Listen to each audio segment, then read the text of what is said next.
Okay, anyways. Hi, guys. Welcome back to my story time. It's morning time. I'm looking a mess. But y'all know I don't give a fuck. Like, y'all know this. I will still post my vids. Okay? But anyway. So, I'm doing a story time on when I moved to Atlanta and I was robbed and kidnapped. It's really crazy. Not really kidnapped, but held hostage. I'll say it like that. Okay, so let's go back. Rewind. It's 2016 or whatever, and I moved to Atlanta, Georgia to pursue my dreams of becoming an actress. Well, an actress. And I went to theater school a little bit, but I ended up having to work out there. I had some family out there, but they've always lived there, and I just wanted to be independent. So I wanted my own place, stuff like that. So I started working at a strip club. I wasn't a stripper. Even though, shout out to the strippers, I would have been a stripper if a bitch body was right. Trust. I also want to say everything that I say in this story time is actual and factual. Nothing is fabricated. So I moved to Atlanta, whatever. We got that part right. I started working in the strip club. I was a bartender and a waitress and a server. And so it was my first night at the club or whatever. Mind you, this is a new experience. I'm like 21, 22. I moved all the way to Atlanta. I'm virtually really by myself for the most part. I had some family out there, but they always lived there, and we were getting close. It's nothing like that, but, I was still virtually by myself. My cousin was in the Army, so he wasn't really around like that. He was in the Army. So, anyway. So, first night at the strip club, I get hired in on the spot, and I started working the serving area. The strip club was downstairs. The club was called the Blue Ivory or the Ivory. I think it's called, they changed the name, so I'm kind of confused. But when I first started, okay. So I just want you guys to know everything that I say is actual and factual. Nothing is fabricated. Everything is true. So I told you guys I got the job at the strip club or whatever. And virtually I was kind of by myself. My cousin, that actually lived in Georgia, he was in the Army, so he was like in and out of town a lot. Stuff like that. So I went to the strip club for my interview, got the job on the spot, worked that night. They didn't let me work downstairs where the strip club was actually at. I was working upstairs where the restaurant was, and I was serving, starting, basically, what is it called? Shadowing people to, get an understanding of what I'm going to be doing. So, mind you, this is my first night. The club is called the Ivory. I think they might have changed the name, but it was something of the sort. The Ivory. But anyway, so basically I started working or whatever. I met this guy. He had colored dreads. He approached me, and he asked for my number or whatever. And, it was cool. He respected the fact that I wasn't downstairs with the strippers. He liked that I seemed mellow. He was talking a good little game. So, mind you, fast forward, we started talking for about a few months. And at this time, I was staying, I went from, my cousin's house to a motel because, like I said, I wanted to be independent, and he was out of town a lot. So, me and the guy started to talk, and he wanted to, date me as far as, boyfriend and girlfriend. So, we probably, talked for a month. I was really feeling him. I was feeling his vibe. He really finessed the bitch, basically. I was feeling his vibe or whatever, so I agreed. We were boyfriend and girlfriend. Very short-lived. But anyway, so I was at the strip club one night, and I always work from 10 in the morning, maybe 6 or 7 in the morning. And at this time, I was telling him, I was getting off work. And he's like, okay, I'll meet you at the club. Or no, he said, I'll meet you at the train station because I didn't have a car. I was catching the trains, the MARTA and all that down there. So I didn't have a car or whatever. And he was like, well, and he didn't have a car. So he's like, I'll meet you at the train station or whatever.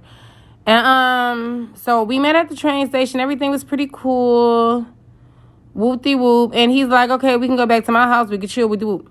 Mind you, we get back to his house. He has a roommate. It's supposedly this guy. And it's a little pretty little baby there. A little, the baby was so cute. Probably maybe 1 or less. That's how old the baby was. 1 or less.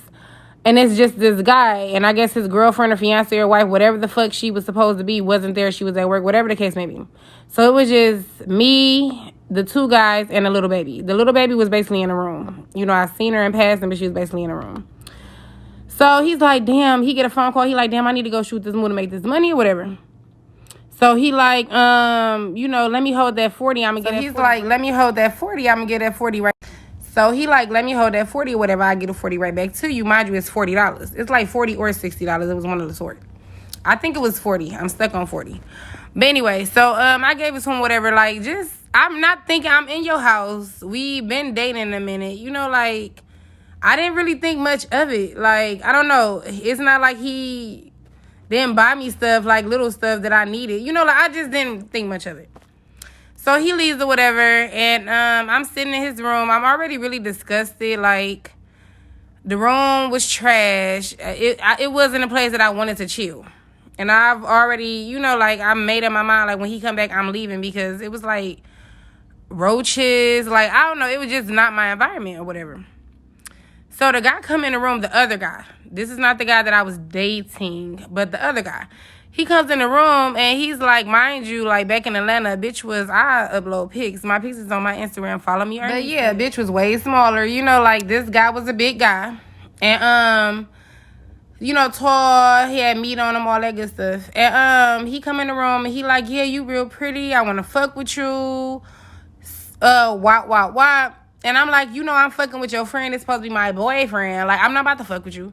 This nigga hops on top of me. Like, I'm sitting on the bed. He hops on top of me and he's like trying to force my pants down and shit like that. Like, I was so fucking scared. So I'm screaming. I'm hitting him. And, like, you know, even though I'm a girl and you're a guy and I, you know, physically probably can't beat you, a bitch gonna put up a fight.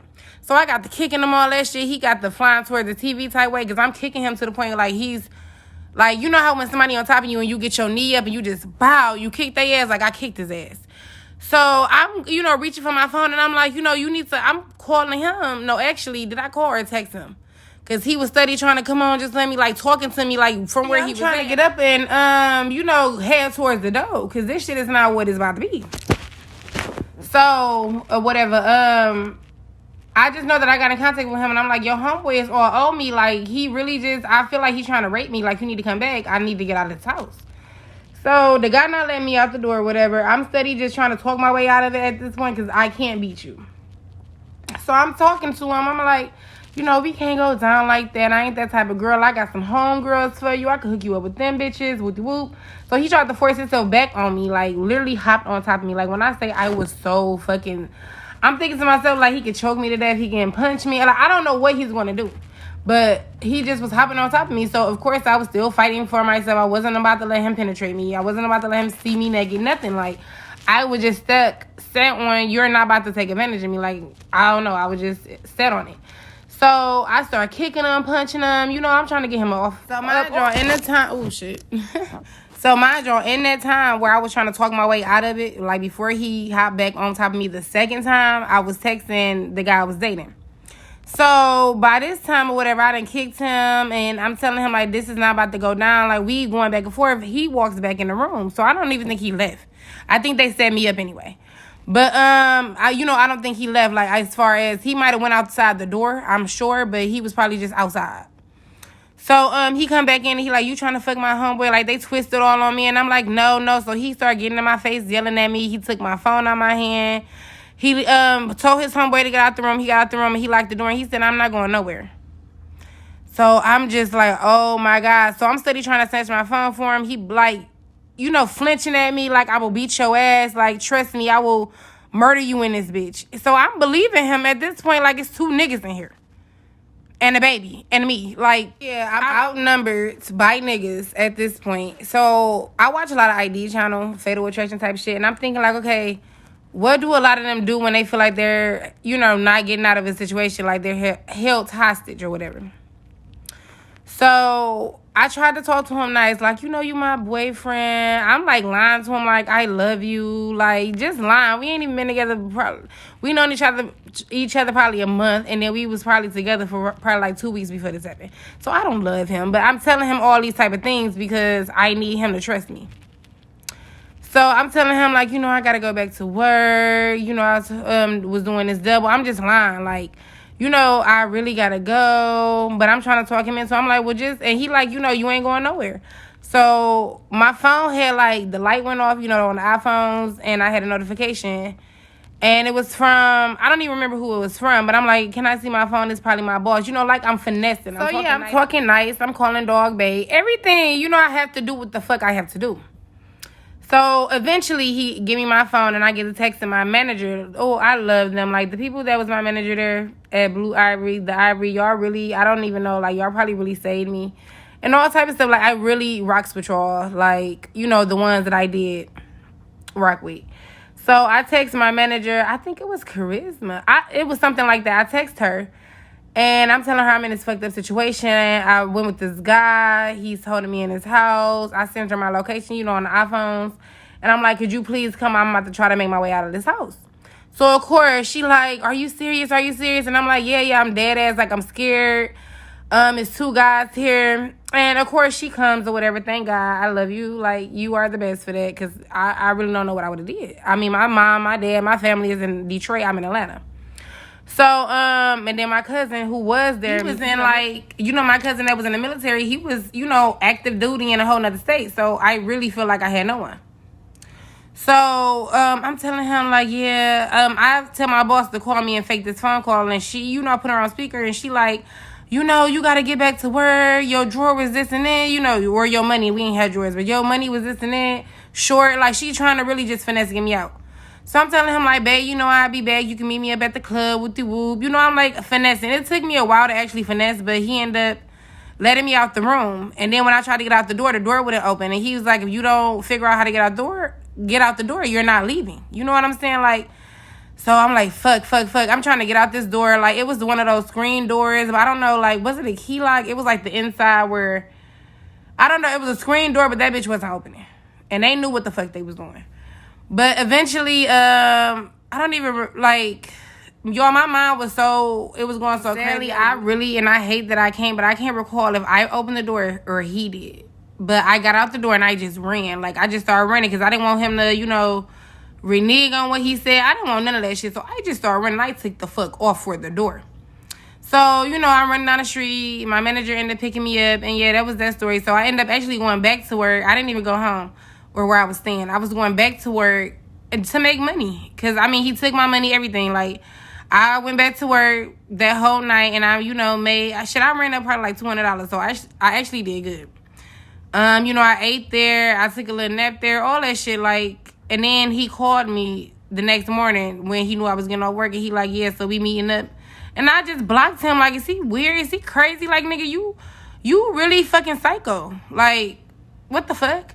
So this is one of my mini stories of Atlanta. I had a couple other stories where some weird shit happened to me. But if you guys want to see my story times, let me know. I love you guys. Let me know what kind of content you want to see.